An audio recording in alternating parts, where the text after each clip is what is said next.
Vamos falar da palavra hoje, irmãos. Sempre falamos, mas vamos dar mais ênfase hoje do que sempre. Em razão de tudo que está sendo preparado aqui, está sendo preparado, não sei se você está entendendo, mas nós estamos aqui num sábado à noite, de apontamento para uma oportunidade que o Seminário Carisma está abrindo, que, se eu não me engano, é para esta segunda-feira que começa, não é isso?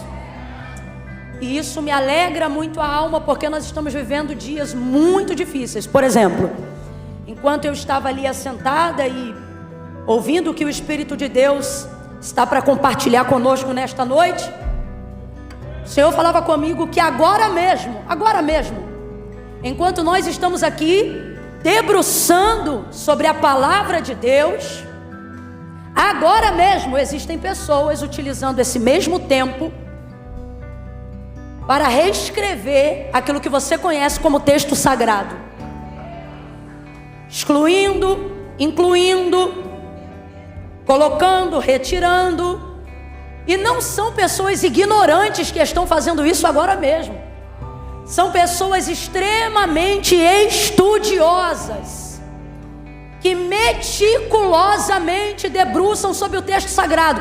Não como alguns aqui de vez em quando vêm na igreja, mas que estão devotando a sua vida a debruçar sobre a palavra de Deus, meditando de dia e de noite, não com fé para a libertação, mas objetivando a mudança de cada texto que revela as suas trevas quando a luz se manifesta.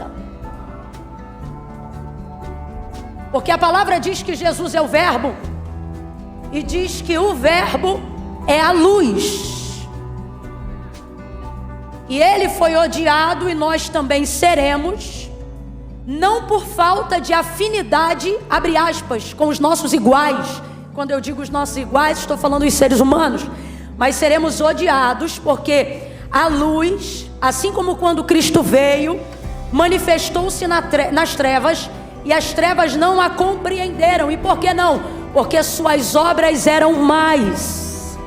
Todas as vezes que a palavra de Deus é manifestada, ela lança luz, revelação, entendimento a tudo que está em trevas, a tudo que está em oculto. Então veja, porque algumas pessoas não só não concordam, mas odeiam, repelem e trabalham contra aquilo que a palavra de Deus diz, porque a palavra de Deus manifesta luz sobre as suas obras que estão nas trevas, que de acordo com a palavra de Deus são mais.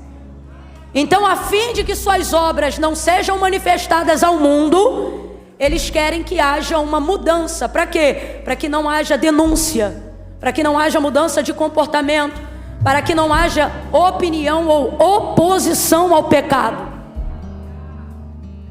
E aí eu me pergunto, o que nós estamos fazendo? Estamos dedicando o mesmo tempo ou achando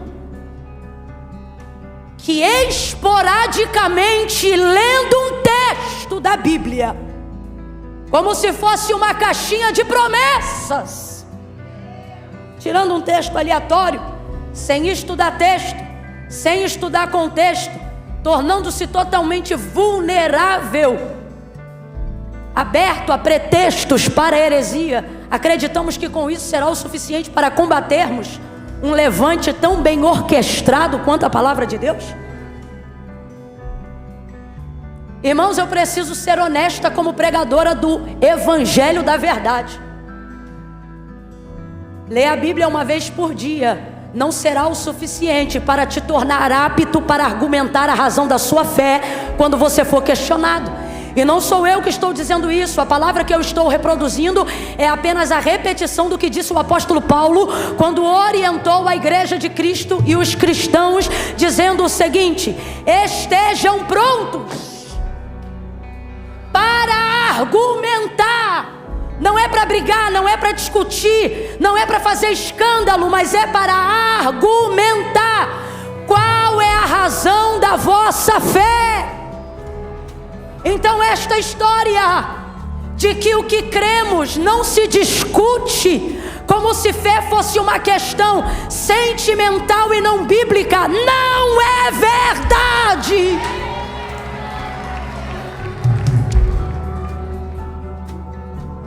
Você precisa. O que eu vou falar agora vai parecer loucura para alguns, mas eu preciso falar porque está sendo registrado. E é bom que não só eu, mas muitos outros também ouçam isso. Dependendo de como você se posicionar biblicamente, e dependendo da quantidade, eu falei o quê? Eu falei o quê? Eu falei o quê? Sim, eu estou falando de números. Eu estou falando de povo, de volume, de massa.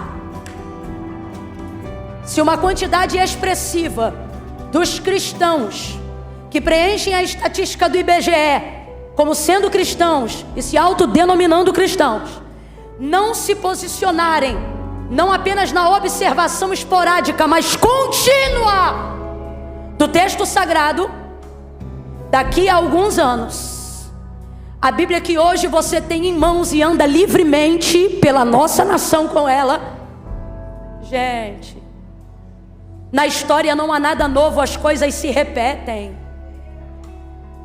Houve um tempo pré-holocausto em que antes de Hitler ter autoridade para entrar e mandar queimá-las, primeiro ele as tomava. Alguns cristãos já viveram momentos onde precisavam pegar a Bíblia que tinham e entregá-la. Outrora não havia tanta ousadia de que uma outra fosse substituída, abre aspas.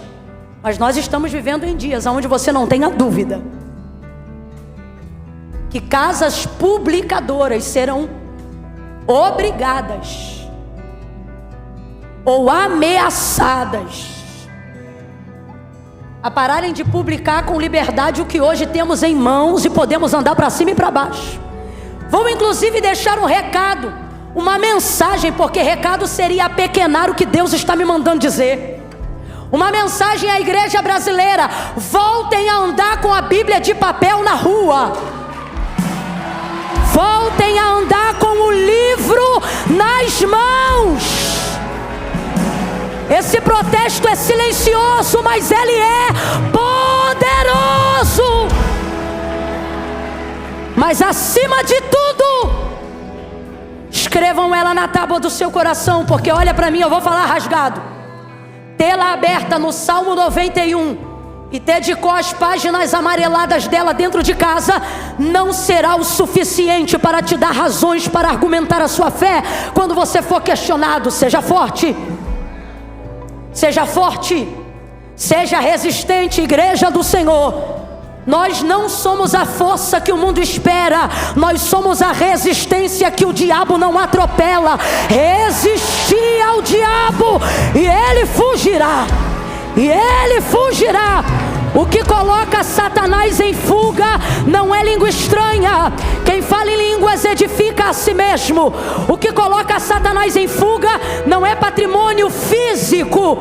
Isso não o assusta em nada. As riquezas deste mundo também passam pelas suas mãos. O que coloca ele desesperado é um crente cheio da palavra. Um crente que ora a palavra, canta a palavra, prega a palavra, ministra a palavra, repreende debaixo da palavra, tem autoridade na palavra, medita a palavra, conhece a palavra, caminha na palavra. Lâmpada para os meus pés e luz para o meu caminho é a tua palavra. Como purificará o jovem o seu caminho, observando conforme a sua